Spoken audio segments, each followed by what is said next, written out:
আমাৰ অসমত যিমান জিলা আছে সেই মতে আমি অভিভাৱক মন্ত্ৰীও দিব পৰা নাছিলোঁ। মন্ত্ৰীৰ সংখ্যা কম আছিলে। বহুত মন্ত্ৰীৰ ওচৰত অতিৰিক্ত বিভাগ আছিলে। মোৰ কাষতে অতিৰিক্ত বিভাগ আছিলে।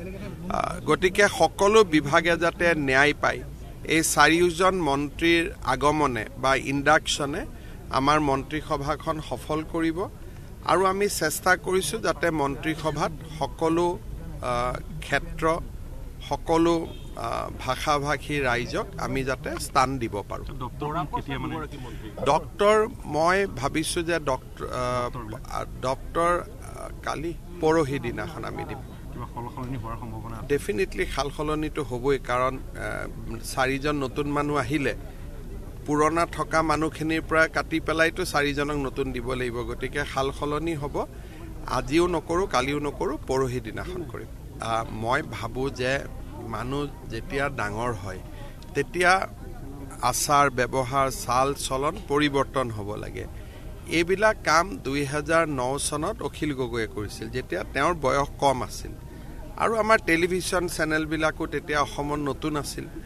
তেওঁলোকেও সেইবিলাকত আজি আনকাট অখিল, কালি ফুলকাট অখিল এইবিলাক চলাইছিল আৰু তেতিয়াও হাতত ফাইল লৈ দেখুৱাই ফুৰিছিলে। কিন্তু পিছততো একো নহ'ল।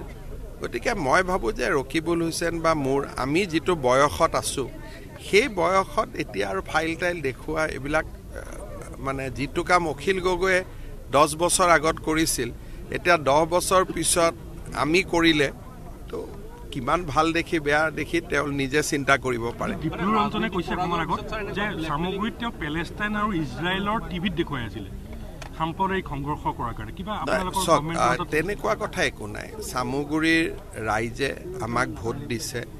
এতিয়া গোটেই কথাটো হ'ল যে আমি তাত ডেভেলপমেণ্ট কৰিব লাগে, বিকাশ কৰিব লাগে। আৰু বহুত বেছি ৰাজনীতি কৰি থাকিলে মানুহেও বেয়া পায়। অসমৰ মানুহে ভাবে যে ইলেকশ্যন হৈ গ'ল, এতিয়া কাম কৰক চৰকাৰখনে।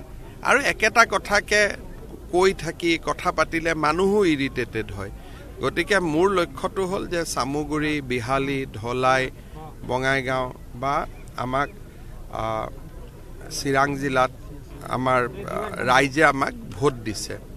এতিয়া আমাৰ কাম হ'ল যে ভোট আমাক যেনেকৈ দিছে ৰাইজক যাতে আমি কামৰ মাজেৰে কৃতজ্ঞতা জনাব পাৰোঁ। গতিকে সময় হ'ল কাম কৰাৰ। এতিয়া আৰু চামগুৰিৰ বাকচটোতো বদলি যাব নোৱাৰে, যিটো হ'লেই। গতিকে এতিয়া আমাৰ লক্ষ্য হ'ব লাগে কেনেকৈ 26ত ভাল হয়, ৰাইজৰ কেনেকৈ আমি কাম কৰিব পাৰোঁ। আৰু এইবোৰ কথা খজুৱাই থাকিলে ৰাইজেও ভাল নাপায়। গতিকে মই ভাবোঁ যে আমাৰ বিধায়ক মন্ত্ৰী আমি সকলোৱে ৰাইজৰ কাৰণে কাম কৰিব লাগে। আৰু বহুতবিলাক কাম চলি আছে।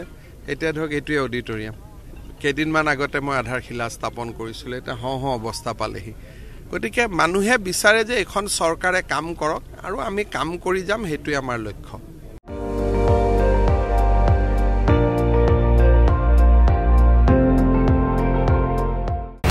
আপুনি চাই আছে ND24, সৰ্বশ্ৰেষ্ঠ নহয় সৰ্বোত্তমৰ দৌৰ।